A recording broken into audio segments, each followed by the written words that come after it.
I couldn't believe that Liu Kang welcomed me in Earthrealm, or that he thought me worthy to study with his Shaolin masters. After a lifetime of wishing for one, I finally had a home. But my joy was tempered as I thought about Serena. My shadow sister was still under Quan Chi's yoke, and she deserved a life free of him as much, if not more, than I. Quan Chi and my other sisters proved tenacious, but they were no match for my blade. I snatched Serena from them. Then Liu Kang helped me break Quan Chi's spell. Her mind free of his influence for the first time in years, Serena chose to join me in Earthrealm. My sister and I once again fight side by side. Only now we do so for Earthrealm. Together, we have formed the Order of Light. While the regime had changed, little else had. My people still suffered in silence, ignored by the rest of Outworld. Though now I knew Empress Melina's secret, that she was also afflicted with Tarkat. If anyone would help, it would be her. But how to get an audience? Syzoth. He was the Empress's new emissary to the Zaterrans.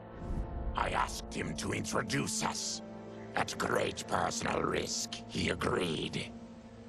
And as I'd prayed, the Empress was willing to meet. Even better, she would visit the colony. She was shocked to see how we lived. She moved quickly to provide for our care and comfort. Thanks to the Empress and Syzoth, we Tarkatans are no longer pariahs. Until our disease can be cured, that will do.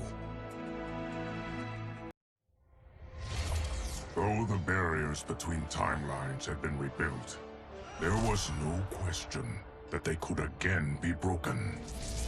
Protecting this timeline would require eternal vigilance, so that it could not fall victim to further outside aggression.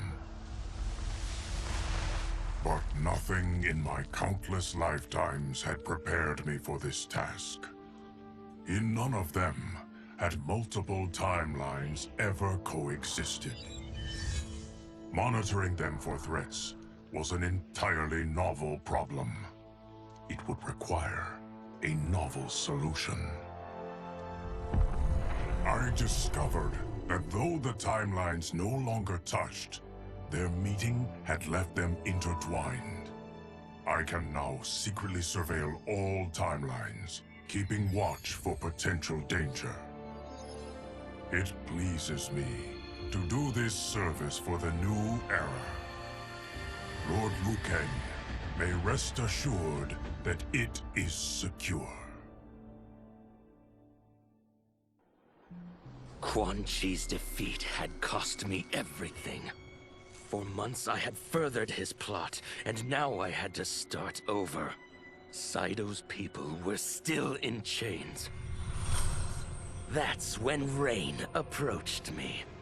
On the run from Empress Melina, he was desperate for help. And though I'd had my fill of sorcerers, this one was different. I agreed to provide him safe haven. He agreed to help topple Saito's government. And topple it we did. Rain summoned a wave so fast, so powerful, that it crushed the capital. Saito's fascist rulers were swept away. My people are finally free. They can chart their own course, needing only to follow their own desires. Their lives are now blessed by anarchy.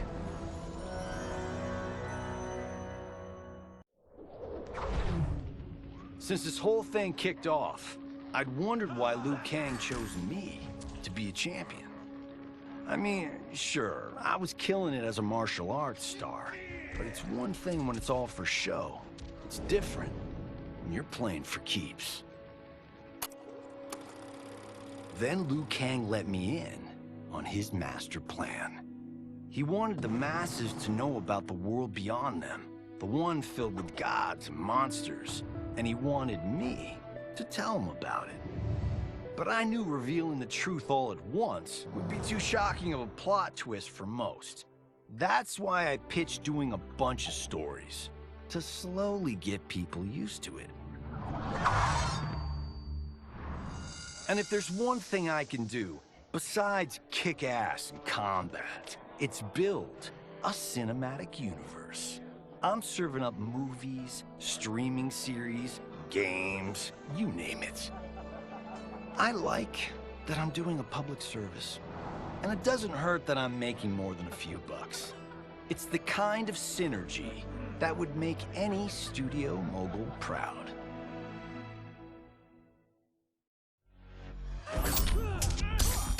I wasn't looking for allies against the Yakuza, but I found one in Special Agent Jackson Briggs. He'd heard gangsters plotting to kill me on a wiretap and came calling, hoping I'd be his informant. We planned to part ways when we got the job done, but then Shang Tsung showed up to steal Sento. Needless to say, Jackson had questions. It blew his mind to hear that the stories in Johnny's movies were real. Once the shock wore off, Jackson quickly sized up the threats Earthrealm faced. To deal with them, he got his bosses at the FBI to form the Outworld Investigation Agency. When he asked me to sign on, I hesitated. After all, me? A government agent? But it's an important job. And more importantly to me, an honest living.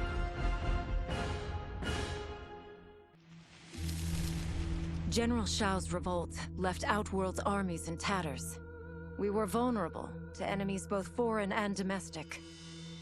That's why my sister asked me to take command, to stitch her military back together and purge Shao's loyalists within it. She trusted only me with the task. The soldiers, however, had little faith. They thought me a spoiled dilettante, unprepared and unfit to serve. That I could fight mattered little. All that mattered was that I wasn't one of them. I finally earned their loyalty by orchestrating an epic victory over Shao and his rebels. Though the general himself escaped, his forces were smashed. For as long as I am able, I will lead the Empress's armies in defense of Outworld. Through strength, we will achieve peace. It was inevitable that the Shaolin Masters had me join them. They knew just how much future initiates could learn from me. Shujinko was one of my earliest. His ability to absorb anyone's powers and skills was amazing. With the right training, he could become our greatest champion.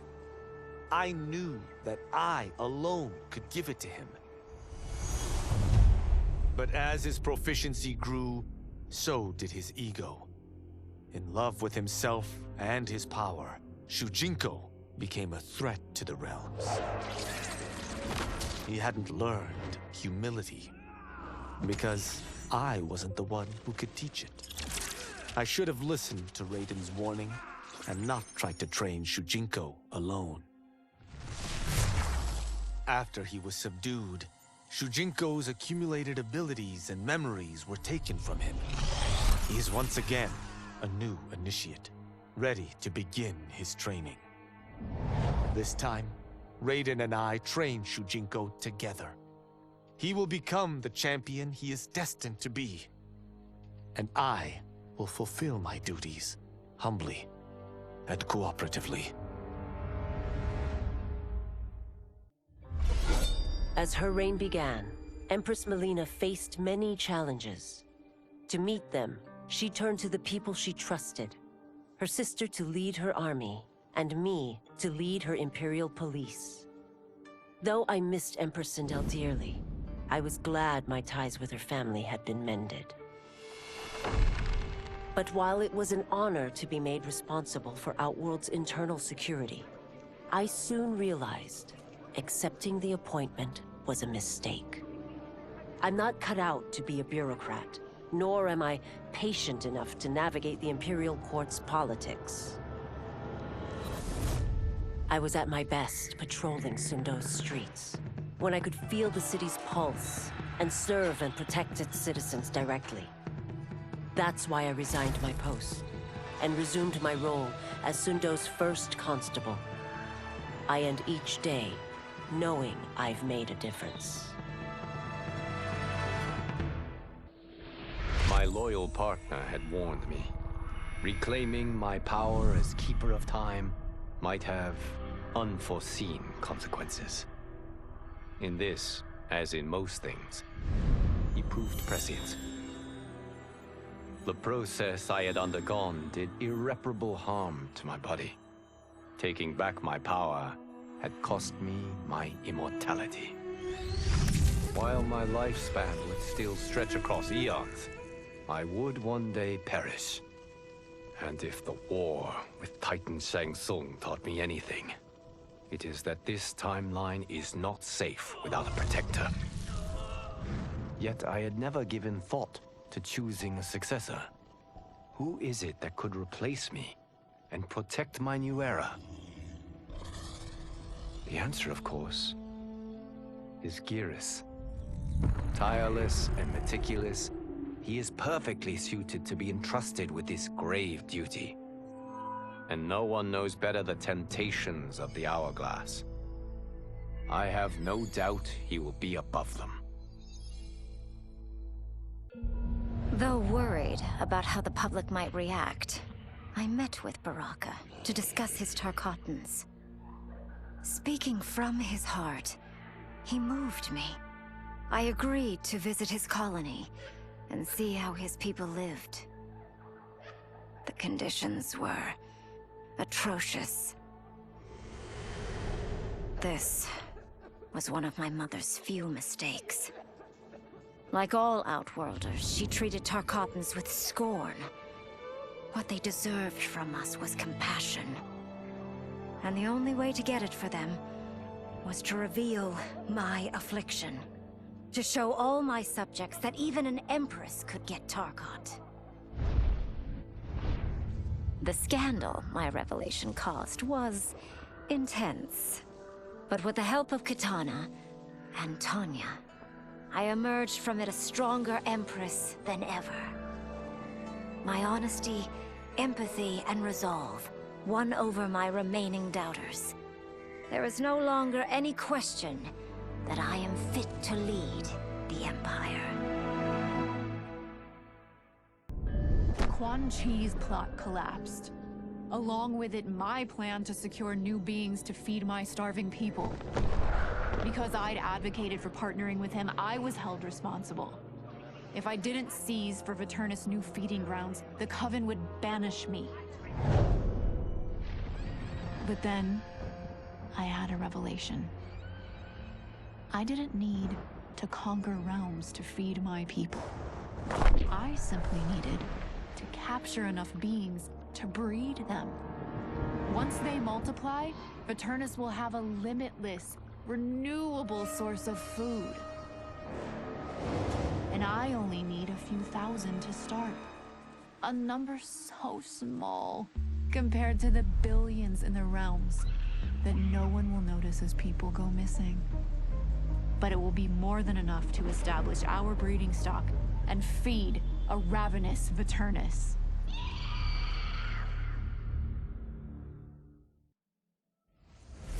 Were it not for my godly counterpart, I would not have survived the battle against Titan Shang Tsung. Meeting him, though, raised questions.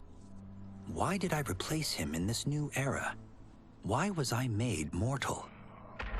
Lord Liu Kang told me of his Raiden's nobility and righteousness, about his steadfast leadership in the defense of Earthrealm. He also told me about Raiden's dark side, how he could be consumed by rage and cast aside the rules he otherwise lived by. Making me mortal and incapable of such anger was to keep me from following in his footsteps. Though I understood the reasons why, I felt I had been done a disservice. To survive the coming battles, I may need the edge that only great rage can bring. As the Shaolin couldn't aid me, I sought out someone who could. Someone to stoke the fire within me and teach me to master it. For this, I could have no better teacher than the Shirai Ryu's Grand Master. To elude capture by Empress Melina, I joined Havoc's crusade in Saido.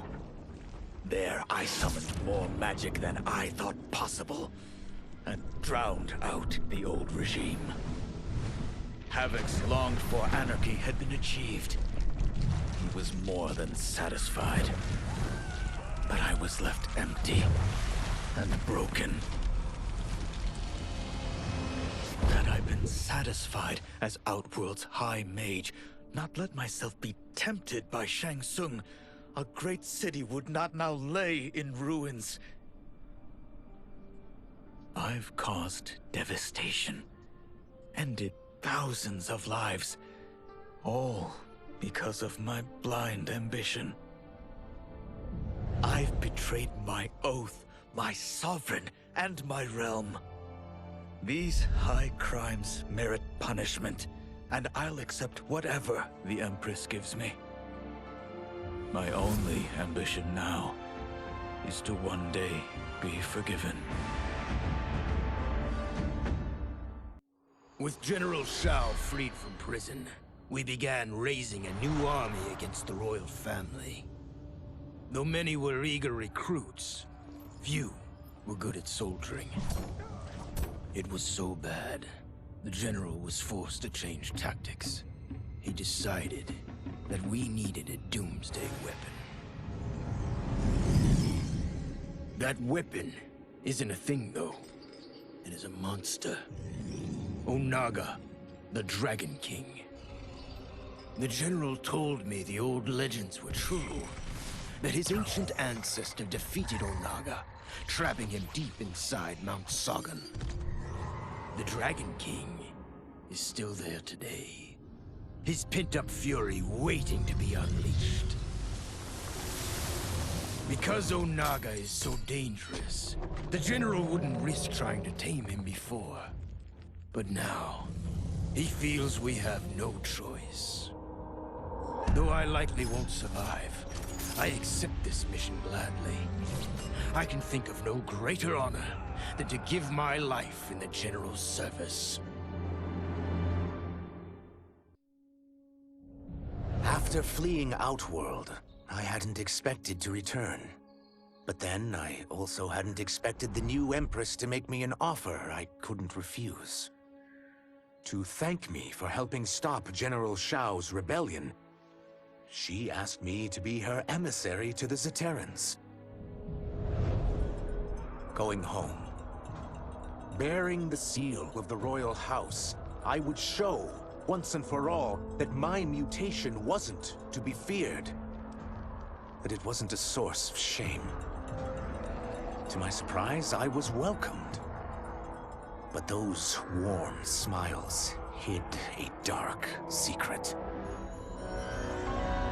I stumbled upon a trove of official records, which showed that my shape-shifting ability isn't unique. Many Zaterrans are born with it, but are killed by their government to keep it from spreading. Who started this barbaric policy? Who is now enforcing it is unknown. But I will find out. And I will put an end to this madness.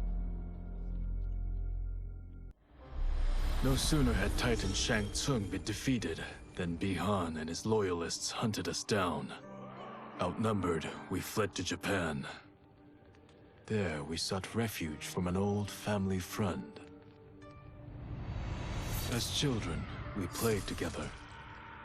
But Harumi Shirai was a woman now, the head of her clan. Her strength, beauty, and intellect awed me. Also incensed by Bihan's betrayal, Harumi agreed to help me forge a new clan, one that would stand against him and defend Earthrealm. Her aid proved invaluable, and as time went on, we grew closer. To honor Harumi and pay respects to my new bride, I named the clan after her, calling it the Shirai Ryu. Now the battle against my brother begins in earnest. The Shirai Ryu won't rest until Bihan is defeated and the Lin Kuei's honor restored. After escaping Leichin prison, I was hounded by the Imperial Police. I needed a place to hide and to recuperate while I plotted the best way forward. I knew the remote canton of my youth would be perfect. To escape capture, I traveled by sea. Little did I know that a gargantuan storm was brewing. My tiny craft was smashed apart. I closed my eyes, waiting to drown, hoping that the Netherrealm wouldn't claim my soul. But when I reopened them, I found myself not in hell, but on a deserted island. From its ruins, I could tell that great sorcerers had once lived there. In the caves beneath the ruins, I found what I can only describe as a well of souls. Once I learn how to wield its power, I will become invincible.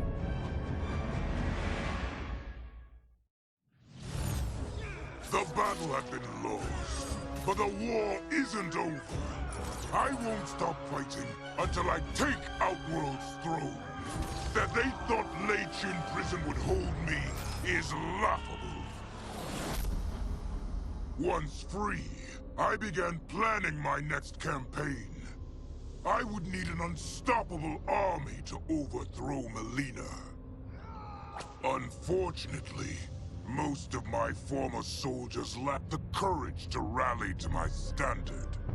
Rebuilding my army would require finding new recruits. And that task is proving easier than expected. Outworld's golden age has left more than a few behind. Without hope, without power, they eagerly heed my call to tear down Melina's government. As the darkness enveloped me, I took a long last look at my family. I did not expect to see them again until their souls joined mine in the living forest. But miraculously, my beloved husband delivered me from oblivion. Though he couldn't save my body, Jared had preserved my soul. Like him and countless others, I am now a part of Ermac. Yet ours is not a peaceful repose. The collected souls within Ermac have their own needs and agendas. Before we can speak as one, we must first reach consensus.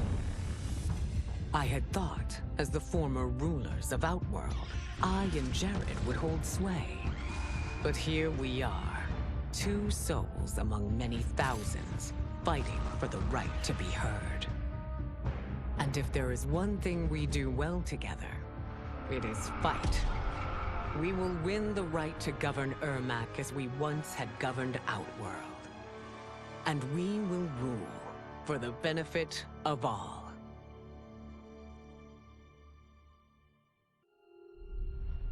Kuai Liang and I were working hard to build our new clan. But even with the help of his close friend Harumi, it was difficult. The biggest problem was finding the right initiates. Then, one night, while walking outside Harumi's compound, I was attacked. I thought at first it was a Lin Kuei assassin, but his strikes were too uncertain, too angry. My attacker, it turns out, was a boy. Homeless and hungry, his assault was born of desperation. He needed money so that he could eat. It was like looking at myself 15 years ago. I would have ended up just like him if the Lin Kuei hadn't taken me in. So I took the boy to Kuai Liang, who also appreciated his fire. We made him our first initiate. The boy's name? Hanzo Hasashi.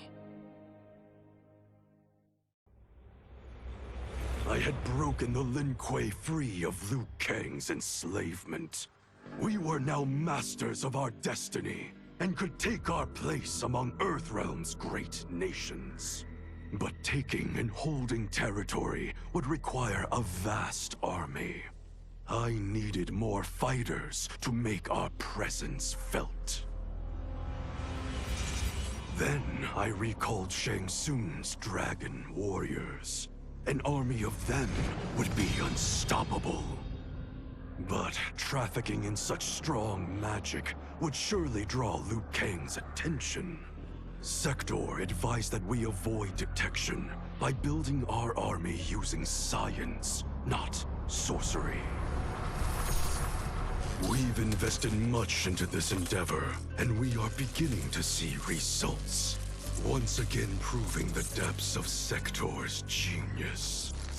When we are done, all of Earthrealm will honor our desires and heed our demands. If not, they will face the Lin Kuei's wrath.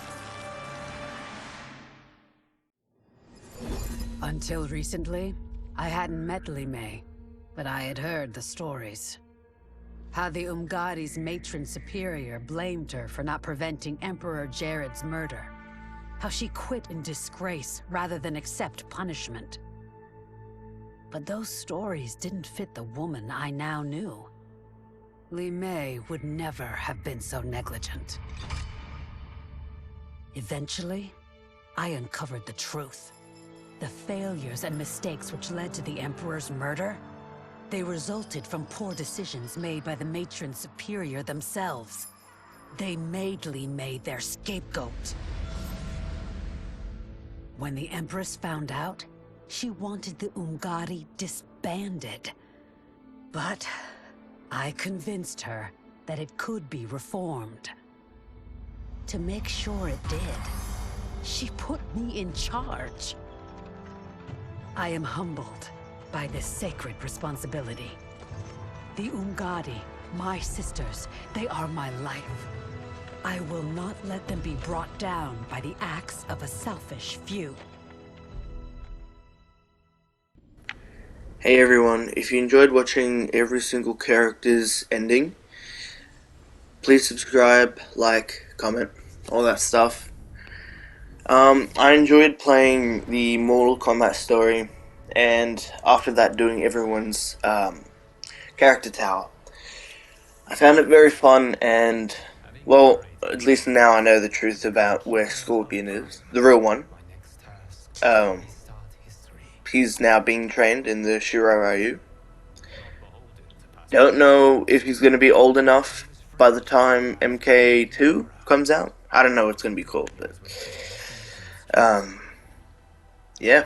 And besides all that, I think the upcoming Mortal Kombat stuff that I'll be doing will probably be online ranked battles.